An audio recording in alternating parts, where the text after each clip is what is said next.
이번에는 학생 평가에 대해 이야기 나눠볼까요? 저는 평가하면 바로 떠오르는 게 학업성적관리위원회거든요. 어떻게 네. 생각하시나요? 적극 동의합니다. 네, 학업성적관리위원회의 역할이 정말 중요하고 결정해야 할 사항들이 많잖아요. 그렇죠. 학교 생활기록부 기재 요령이나 서울특별시 교육청 학업성적관리 시행 지침에도 학교의 학업성적관리위원회의 심의를 통해서 학교장이 정한다라는 문구가 정말 많고요. 맞아요. 네, 그렇다면 이런 학업성적관리위원회를 운영할 때 꼭 열어야만 하는 최소한의 횟수가 있다면 몇 번이라고 생각하세요? 보통 4번, 5번 정도는 필수로 열게 되실 텐데요. 첫 번째 사안은 2월 말 또는 3월 초에 각 학교의 학업성적 관리 규정을 개정하실 때, 네네. 두 번째는 각 학기 초에 그 학년 평가 계획에 관해 심의하실 때, 세 번째는 각 학기 말에 성적 통지 방식에 대해 정하실 때 회의를 열어야 합니다. 이렇게 학업성적관리위원회에서 기본적으로 해야 할 일을 기억하고 계시면 학성위, 줄임말 나오는데요. 학성위 개최 시기를 각 학교 상황에 맞게 정하실 수 있을 것 같습니다. 네. 또 생활기록부 점검 요즘 하고 계실 텐데요. 정정해야 될 사안이 발견되는 경우에도 학성위 회의가 네. 필요합니다. 아, 네. 그러면 강미연 부장님, 저희가 학업성적 관리 규정과 관련해서 꼭 다뤄야 할 내용이 무엇이 있는지 소개해 주실 수 있으세요? 네, 학업성적 관리 지침에 제시된 것 이외에 학업성적관리위원회에서 반드시 다뤄줘야 하는 내용으로는 평가하지 못한 학생의 성적 처리의 방법, 또 생리통으로 인한 결석의 산정 기준, 장기 결석의 기간, 입력할 수 있는 반복적인 지각, 조퇴, 결과의 횟수, 장기 결석 중에서 개인정보 보호 등을 위해서 결석 사유를 입력하지 않는 경우, 또 평가 결과 통지 시에 나이스를 활용할 것인가의 여부, 또 자율 동아리가 있는 경우 입력 대상의 범위 등이 있어요. 이 이외에 규정에 없는 내용들도 학성위에서 결정하죠. 네. 저희 학교에서 올해 초에 규정 개정했거든요.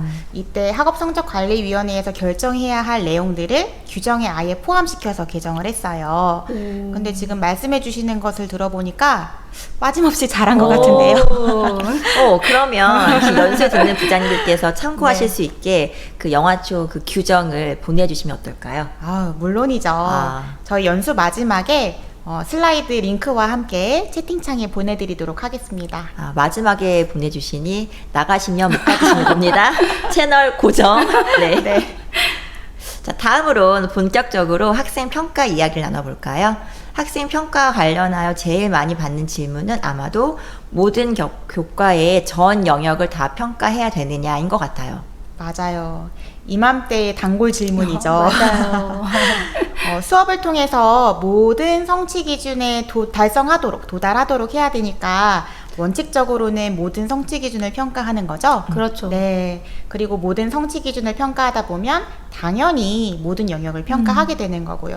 아마 이미 수업 중에 모두들 하고 계실 거예요. 네. 선생님들께서 평가의 전문가들이시잖아요. 그러니까 아마 이 내용을 모르고 질문하시는 건 아니실 것 같아요. 아마도 이 질문은 평가 계획을 수립하고 평가한 결과를 학교 생활기록부에 기재해야 하는가에 대한 질문인 것 같습니다. 이 경우에 성취 기준 모든 것에 대한 평가 결과를 입력한다면 글자 수에 제한이 있어서 입력할 수가 없거든요. 네네. 그래서 최소한 영역별 평가 내용이 기재될 수 있도록 우리가 안내하면 어떨까요? 네, 그래서 저도 1학기나 2학기 중 어느 한 학기에만 있는 영역은 해당 학기에 평가하고 기재까지 가능하면 하시라고 안내 드립니다. 물론 2학기에 종합적으로 기술하셔도 문제는 없겠지만요. 네. 1학기와 2학기에 교과 전담 교사가 다른 경우가 있잖아요. 이때 이런 점에 주의하지 않으면 1학기 평가가 아예 누락되는 경우가 있더라고요. 또 학교에 따라서 2학기에만 교과 세특을, 여기서 말하는 교과 세특은 흔히 말하는 쫑아리. 쫑아리. 네. 2학기에만 쫑아리가 통지되는 경우에도 학교생활기록부의 1학기 관찰 내용이나 평가 결과가 누락되기도 합니다. 이렇게 1학기와 2학기 다루는 영역이 상이한 통합교과나 과학, 사회, 도덕, 실과 이런 교과들의 경우에는 저희들이 한 번 더 세심하게 살펴보면 좋을 것 같아요. 또 한 문장에 하나의 영역에 대해서만 기재하는 것도 아니고 영역을 종합해서 하나의 문장으로 기술하는 것도 역시 가능합니다. 또 한두 영역에 대한 기재가 누락된다고 해서 누가 저희를 잡아가진 않아요. 네. 그렇죠. 예, 학생평가 관련 단골 질문 두 번째는 아마도 누가 기록에 관한 것 같습니다. 네. 부장님들 학교에서는 누가 기록 어떻게 하고 계세요? 네. 저희 학교에서는 서울특별시교육청 학업성적관리 시행 지침에 따라 전산 관리하는데요. 전산 관리하는 방법이 첫 번째는 나이스에 기재하기, 두 번째는 K-에듀 파인으로 결제 받아두기, 이렇게 두 가지가 있어요. 그래서 기본적으로는 나이스에 관리를 하되 필요한 경우에 예를 들어서 기재할 학생이 많다던가 특이할 사항이 많다던가 이런 경우에는 K-에듀 파인으로 본인 전결하여 관리하실 수 있게 안내해 드렸습니다. 나이스에 누가 기록하는 것보다 별도의 다른 방식으로 기재하는 것을 선호하시는 선생님은 K-에듀 파인을 활용하실 수 있을 것 같아요. 네. 저희 학교는 학업 성적 관리 규정을 정할 때 나이스 누가 기록으로 정해서 운영하고 있어요. 네. 그런데 가끔 교과 평가할 때 그 관찰 내용 기록 있잖아요. 네. 그 관찰 내용 기록도 필수이냐라고 물어보시는 경우가 있더라고요.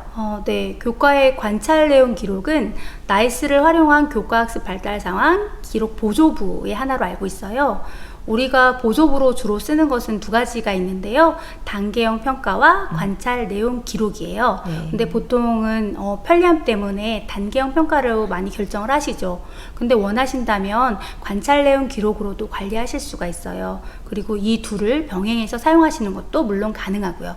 그러니까 관찰 내용 기록을 반드시 꼭 해야 되느냐라고 하신다면 꼭 해야만 하는 것은 아니다라고 할 수도 있겠네요. 네.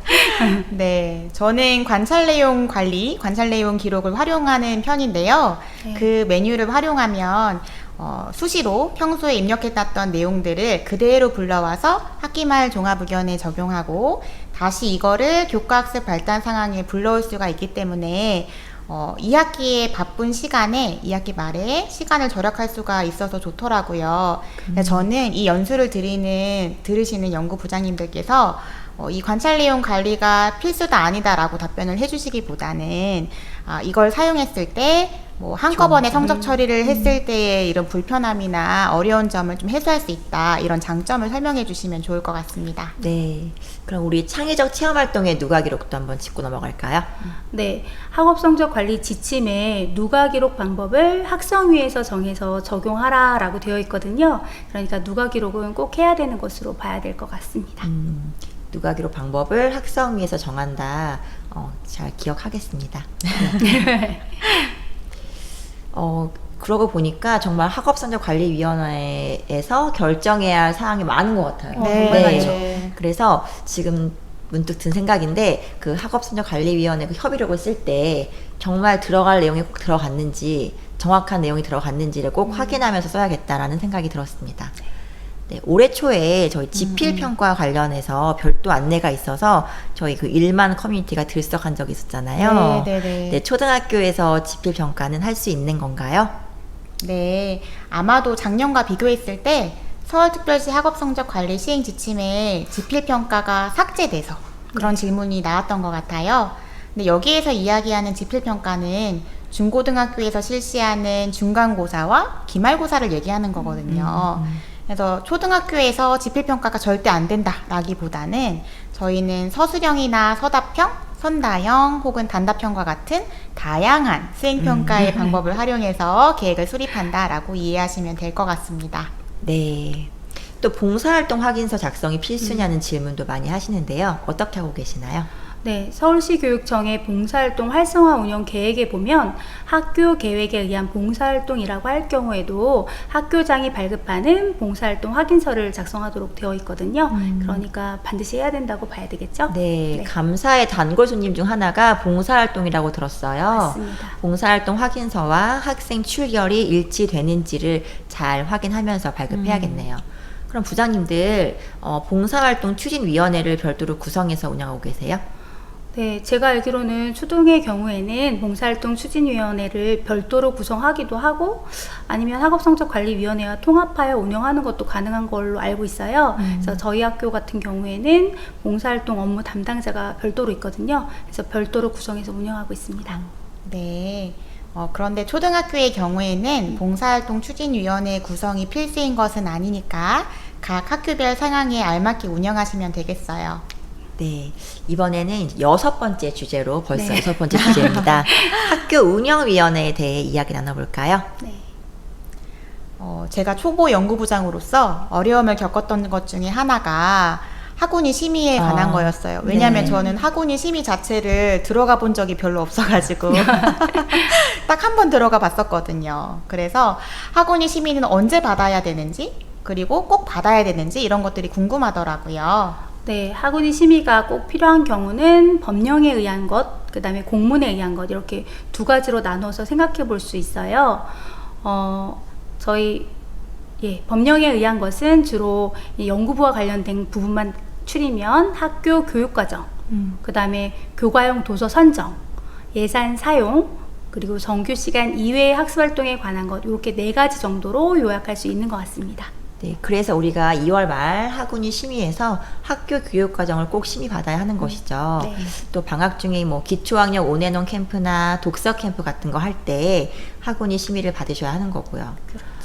그리고 또 중간중간 추가되는 사업들 중에 공문에 보면 학운위 심의를 거치라고 명시되어 있는 경우가 있거든요. 그런 것들도 추가하시면 되고요.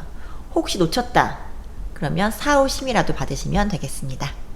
아, 네. 그러면 요즘 시기에 여름방학 캠프라든지 뭐 점프업, 또 방학 키다리쌤 중에. 같은 거, 네네네. 그런 프로그램들은 정규 학습 종료 후나 네. 방학 기간 중에 교육 활동이기 때문에 심의를 받는 것이었군요. 그렇죠. 네네. 이 법령을 확인하니까 학운이 심의를 받는 이유가 명료해졌네요. 네. 네. 그러면 이제부터는 업무할 때 사용하시는 소소한 팁들에 대해 이야기해 볼까요? 먼저 박순경 부장님은 어떤 팁을 활용하고 계신가요? 저는 공문 작성할 때 제작성 기능을 활용하고 있어요. 전임 부장님이나 제가 작성했던 기하문을 찾아서 제작성하는 방법인데요. 이렇게 하면 기하문뿐만 아니라 첨부 문서까지 그대로 불러와줘요. 오, 네. 네, 그러면 예전에 어떻게 했는지 파악할 수도 있고 또 그 숨은 내용을 새로 만들 필요 없이 수정할 부분만 고치면 되니까 내용을 놓칠 위험도 없고 빠르게 업무 처리할 수 있더라고요. 제가 자주 쓰는 본문 복사하기보다 훨씬 더 편리하네요. 붙임 문서까지 바로 불러와지는 거니까요. 네, 맞아요. 그런데 당연한 말씀이지만 붙인 문서는 올해 것으로 꼭 바꿔주셔야 하고요. 그 날짜도. 네, 결제 경로도 반드시 확인해 주셔야 하고요. 이때 결제 라인에 있는 분이 바뀌어서 그 기존 결제자를 빼야 할 경우에는 그 화살표 2개 있는 아이콘 눌러서 위로 올려주시면 빠지는 거 알고 계시죠? 네, 아유, 좋은 팁이네요. 최근에 행정실에서 원문 공개율을 제고해야 된다라고 하시면서 이미 비공개 설정해서 완결된 문서를 공개나 부분 공개로 좀 바꿔달라라고 요청하시잖아요. 네네. 또 간혹 저희가 놓친 공람 이것을 이제 재설정해달라라는 요청을 받기도 하시고요. 이미 완결된 문서에 공개 설정이나 공람 설정 어떻게 수정할 수 있을까요? 네, 이 부분은 화면을 보면서 제가 소개해 드릴게요. 네, 먼저 이렇게 문서 등록 대장에 들어가셔서 수정하고자 하는 문서 앞에 콤보 박스를 선택하신 다음에 상단에 빨갛게 네모가 그려지는 수정 버튼을 이용하시면 공개 설정이라든지 직원 열람 제한 설정을 변경하실 수가 있습니다. 그래서 비공개로 설정된 문서를 공개 또는 부분 공개로 하시거나 내가 중요 정보가 공개된 채로 내부 결제가 완결이 나버렸다. 그랬을 때 공개 설정을 수정하실 수도 있어요. 네, 마찬가지로 상신하실 때 공람 설정을 하지 않으셨다고 하시더라도 문서 등록 대장에서 다음 화면으로 넘어가 볼게요. 네, 마찬가지로 콤보박스 선택하시고 오른쪽 상단에 공람 아이콘을 누르셔서 추가 공람 처리하실 수가 있겠습니다. 나오는 화면을 한번 보고 넘어가도록 할게요. 네. 네, 이렇게 처리하면 됩니다. 네. 이건 저희 학교 미담인데요. 저희 학교 원문 공개율이 관내에서 최우수를 달성하고 있습니다. 어떡해요? 네, 바로 그 비결은 처음에 공문 작성하실 때부터 본문에 개인정보를 포함하지 않도록 하는 거예요. 개인정보는 첨부 파일에만 넣고 첨부 파일은 비공개, 문서는 부분 공개 이렇게 하는 거죠.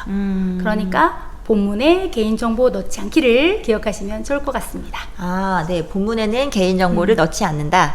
특히 주위에서 저희도 한번 탑을 찍어보겠습니다. 네. 자, 연구부장님들은 받은 공문을 공람해야 하는 경우가 많잖아요. 그렇죠. 저는 공람 설정이 좀 불편하더라고요. 왜냐면 공람해야 하는 분들을 하나하나 선택해서 공람해 드리려니 시간도 오래 걸리고 네. 가끔은 놓치는 부분도 있고 네, 사실 네. 저희 학교가 교사만 거의 70분이세요. 아이고. 네, 그래서 어떻게 좀 간단하고 실수 없이 할 수 있는 방법 없을까요? 저는 그 K-에듀파인 내에 있는 개인 수신그룹 관리 기능을 사용하고 있어요. 여기에서 공람자를 사전에 그룹으로 묶어서 설정해 둘 수가 있거든요. 화면 보면서 설명해 드릴게요. 네, 오른쪽 상단에 사람 모양 아이콘을 클릭하시면 왼쪽에 개인 수식 그룹 관리가 보여지실 거고요. 지금 신규 수신 그룹명 입력으로 들어가신 다음에 결제선 지정을 누르시고 저장하신 다음 수신 그룹을 만드셔서 저장 반영하시면 됩니다. 네, 지금 만들어지고 있는 화면이에요. 수신 그룹명을 입력하고 있고요. 네, 아래에서 공람자로 지정할 선생님들을 선택하고 있는 장면입니다. 네, 이 다음에 저장, 확인, 네네. 그리고 왼쪽 콤보박스 선택하시고 반영 버튼이요. 아, 네. 반영. 네네. 또 하나의 꿀팁은 내가 안 만들어도 네. 우리 학교에 발빠른 다른 분이 만들어 놓은 수신 그룹을 우와. 조회해서 활용하시는 방법이 있어요. 네. 다음 화면으로 넘어가 볼게요. 여기 보시면 상단에 조직 사용자 수신자 그룹 아이콘을 클릭했어요. 그러면 다른 선생님들께서 만드신 수신 그룹이 조회가 돼요. 이렇게. 그럼 이 중에서 마음에 드는 거 혹은 나에게 필요한 거 선택하신 다음에 수신 그룹 복사 아이콘을 클릭하시면 됩니다. 네, 역시 나의 수신 그룹에 들어와진 다음에 반영을 해주셔야 됩니다. 네. 네, 저는 비슷한 방법으로 결제선도 미리 지정해 놓고 활용해요. 그러면 시간을 단축할 수 있습니다. 네, 감사합니다. 네, 요즘 수업 공개나 수업 나눈 공문이 많이 와서 우리 연구부장님들이 접수해야 하는 공문이 더 늘어난 것 같아요. 네. 반대로 여러 수신처로 공문을 보내야 하는 방법을 잘 몰라서 평소대로 공문을 그냥 보내셨다가 불편한 공문으로 접수돼요. 아이고. 어디 학교야? 이름이 누구야? 막 이렇게. 누가 보냈을까? 네, 누가 보내니? 속상하신 연구부장님도 계신 것 네, 같고요. 그렇죠, 그렇죠. 이럴 때 어떻게 하면 좋을까요? 네, 이럴 때는 공문 게시를 활용하시면 되는데요. 공문 게시하는 방법은 간단해요. 공문을 보내고 싶은 곳을 수신처로 설정하는 것까지는 똑같고요. 맨 마지막에 결제 올림 직전에 학교간 또는 공지를 선택하시고 공문 게시 버튼 누르신 후 상신하시면 됩니다. 그런데 이제 서울 시내 모든 초등학교를 공문 수신처로 설정하면 글자 수가 초과되지 않나요? 네, 이럴 때 그럼 어떻게 해결하세요? 네, 수신처 글자 수가 50자가 넘으면 글자 수가 넘었다는 확인창이 떠요. 이때 그냥 무시하시고 진행하시면 이제 선택하신 모든 학교 이름이 이제 연속적으로 쭉 나오게 되거든요. 네, 이럴 때는 지금 수신처 설정까지는 똑같이 하고 나서 지금 공문 게시하는 화면이 보여지고 있고요. 네, 네, 마지막에 공지나 학교간 또는 다른 것들 선택하신 다음에 공문 게시하시면 됩니다. 그리고 확인 버튼을 누르면 되겠죠? 네, 그러면 학교간에 이렇게 뜨게 돼요. 네. 그리고 나서 이제 이제 결제선 여기서 이제 수신처를 지정하시는 단계인데요. 예, 이렇게 50자가 넘었다고 뜨게 되실 거예요. 네. 네. 요거를 무시하시면 요렇게 요렇게 쭉 그렇죠. 이렇게 쭉 네. 뜨게 됩니다. 네. 그래서 요때 이제 학교 이름을 밑에 창에서 다 삭제하시고 나서 초 전체 또는 공초, 사초와 같은 말을 써서 표시하시면 되고요. 뒤에 학교 수를 아는 경우에는 숫자를 써주시면 돼요. 근데 숫자를 안 쓰셔도 문제없이 다 잘 수신하실 수가 있습니다. 아니, 저희 최근에 수신처 한 페이지 넘는 네. 공문 편철하셨죠? 네. 네. 저만 받은 거 아니죠? 그렇죠. 네. 이 연수를 들으시는 부장님들은 그런 실수는 안 하실 수 있겠네요. 네, 아쉽네요. 이 연수가 며칠만 빨랐더라도. 그렇죠. 네, 그렇습니다. 요즘에 온라인 교무실이나 공유 드라이브 활용 같이 혁신적인 방법으로 학교 업무와 일정을 공유하는 학교가 있다던데요. 바로 영화초가 그렇다고요. 네. 보람 부장님, 어떻게 운영하고 계신지 소개 좀 해주세요. 벌써 소문난 건 아니겠죠? 소문이 다 났습니다. 네, 이게 가능했던 이유는 사실 코로나 덕분입니다. 네, 저희 학교에서는 서울형 온라인 교실을 구축할 때 모든 선생님들과 학생에게 구글 계정을 발급하고 그걸로 온라인 수업을 활용했어요. 그리고 아주 자연스럽게 그 이후로 활발하게 업무적인 행정적인 부분에서도 활용하고 있습니다. 그러면 온라인 교무실 사이트를 구축한 저희 학교 사례를 보여드릴게요. 네, 저희 학교는 컴퓨터를 부팅하면 바로 이 사이트가 팝업으로 실행이 됩니다. 네, 그래서 지금 보여지는 화면은 정규 시간표인데 상단의 탭을 보시면 뭐 일일 교육도 있고 부장 협의록도 있고 학사 일정, 정규 뭐 시간표 이렇게 있는 걸 확인하실 수가 있어요. 지금 나오는 게 일일 교육이고 첫 페이지 일일 교육이 먼저 보이는 거예요. 그리고 지금 클릭했더니 구글 스프레드로 시트로 작성된 문서라는 것을 확인하실 수가 있습니다. 네, 이 사이트에다가 정규 시간표, 특별 시간표 같은 정보를 한눈에 볼 수 있게 만들었더니 아주 편리하게 사용하시더라고요. 그래서 저희 학교에서는 이렇게 자료를 공유하거나 회의록을 쓴다던가 할 때 구글 문서와 그리고 구글 드라이브를 많이 써요. 네, 그리고 또 하나는 저는 구글 캘린더를 만들어서 학교 거 캘린더를 만들고 선생님들을 다 초대해 드렸거든요. 네. 그래서 보이시는 화면이 학사 일정인데 중요한 학사 일정이나 회의 일정 같은 것들을 캘린더를 이용해서 공유하니까 저도 편리하고 선생님들도 좋아하시더라고요. 최근에는 부장님 캘린더 알람이 와서 이 회의를 잊지 않고 참여했어요 라고 말씀하시는 분들 계셨어요. 근데 이렇게 운영하시려면 역시 구글 계정을 모두 다 발급해야 되는데 그러려면 정보부장님의 협조가 필요하겠습니다. 와, 진짜 신세계네요. 네. 온라인 교무실 구축하는 방법은 도대체 언제 어디서 어떻게 배울 수 있을까요? 네, 교육연구정보원에 소프트웨어 컨설팅을 신청하시면 도움받으실 수가 있어요. 아니면 컨설팅 장학지원단 명단을 보시고 컨설팅을 요청하시거나 지역교육청에 요청하셔도 도움받으실 수 있을 거예요. 저희 청 같은 경우에는 원격 수업 지원단 아니면 온지원단이라는 이름으로 지원단이 있는데요. 이름은 다르겠지만 다른 지역청에서도 지원해 주실 것 같아요. 오늘 연수를 했으니 온라인 교무실에 대한 관심이 커질 것 같은데요. 저희 학교도 전체는 아니더라도 부장님들만이라도 먼저 사용해 보시도록 구축해 보고 싶습니다. 그럼 저희 학교는 오보람 부장님이 맡아주시는 걸로 저희 학교도 부탁드리겠습니다. 네, 이제 오늘 연수를 마무리할 것 같아요. 연구부장의 업무라는 게 혼자만 잘한다고 잘 운영되는 건 아니잖아요. 네. 연구부장은 한 걸음 앞장서서 가면서도 선생님들과 보폭을 맞춰 함께 가는 것이 중요한 것 같습니다. 그럼 마지막으로 각자 연구부장 하시면서 사용하는 비법, 마인드 이런 게 있다면 어떤 것이 있을지 이야기 나눠볼까요? 먼저 저희 중에 가장 오래 연구부장을 하신 강미연 부장님의 이야기를 들어볼까요? 네. 말씀하신 대로 연구부장은 혼자만의 노력으로는 할 수 있는 일이 아니잖아요. 그래서 저는 관계를 잘 만들어 가려고 노력했어요. 그래서 원만하고 좋은 관계를 맺는 데에는 제 경험으로는 칭찬이 제일 효과적이었던 것 같아요. 근데 이때 칭찬하실 때 꼭 기억할 게 있는데 두 가지예요. 첫 번째는 진실한 눈빛. 쏠리스 안 되죠. 그렇죠. 두 번째는 사람의 마음을 움직일 수 있는 약간의 MSG가 네. 필요합니다. 영혼 없이 칭찬하시면 안 하는 것보다 못하잖아요. 그렇죠? 네.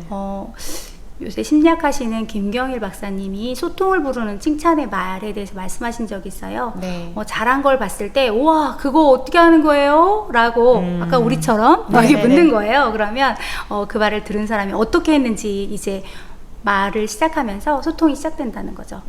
근데 때로는 본인의 성격상 칭찬을 좀 어려워하기도 하고 또 칭찬을 함부로 했다가는 큰일 날 것 같은 그런 분들도 계시잖아요. 네네. 그럴 때는 그냥 예의를 갖춰서 아주 반갑게 인사해드리는 것만으로도 서로의 거리를 조금은 줄일 수 있었다고 생각해요.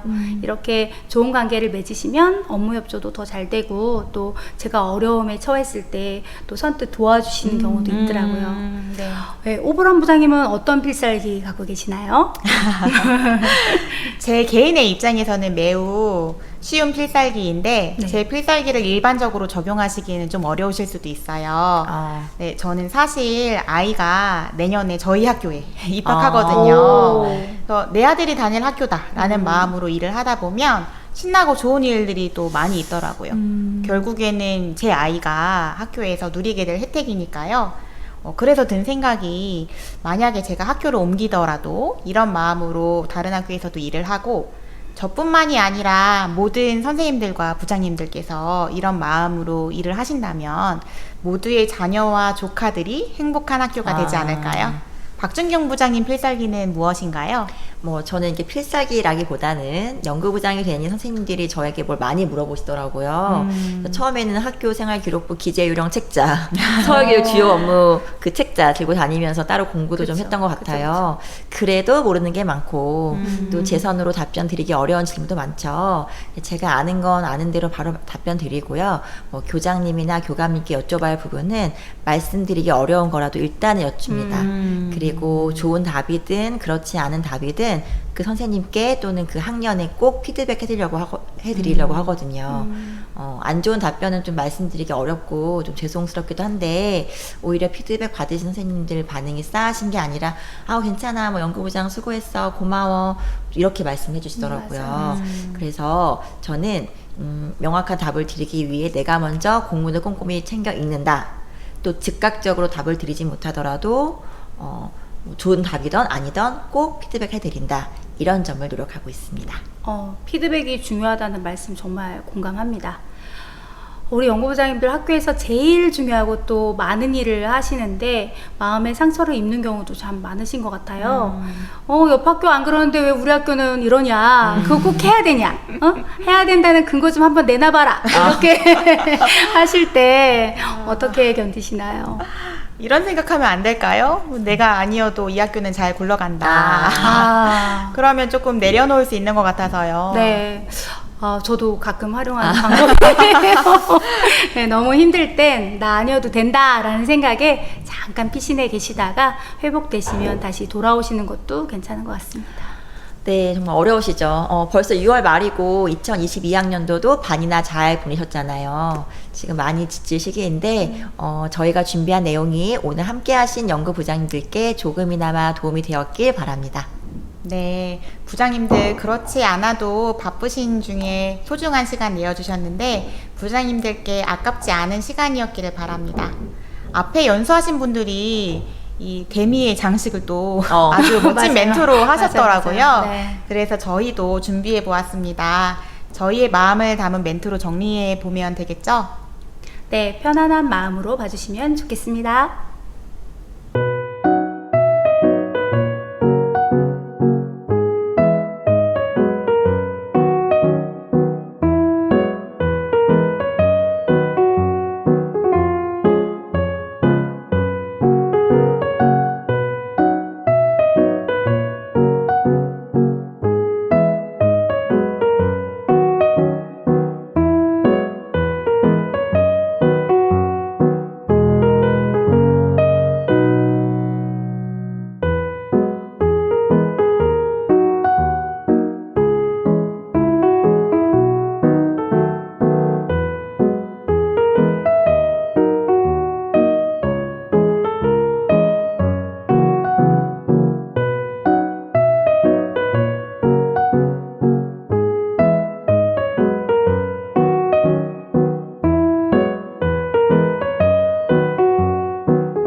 긴 시간 연수 들으시느라고 수고 많으셨습니다.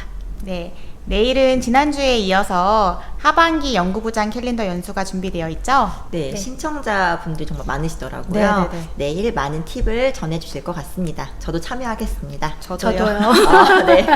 예, 그럼 이만 인사드리겠습니다. 감사합니다. 감사합니다. 감사합니다. 감사합니다.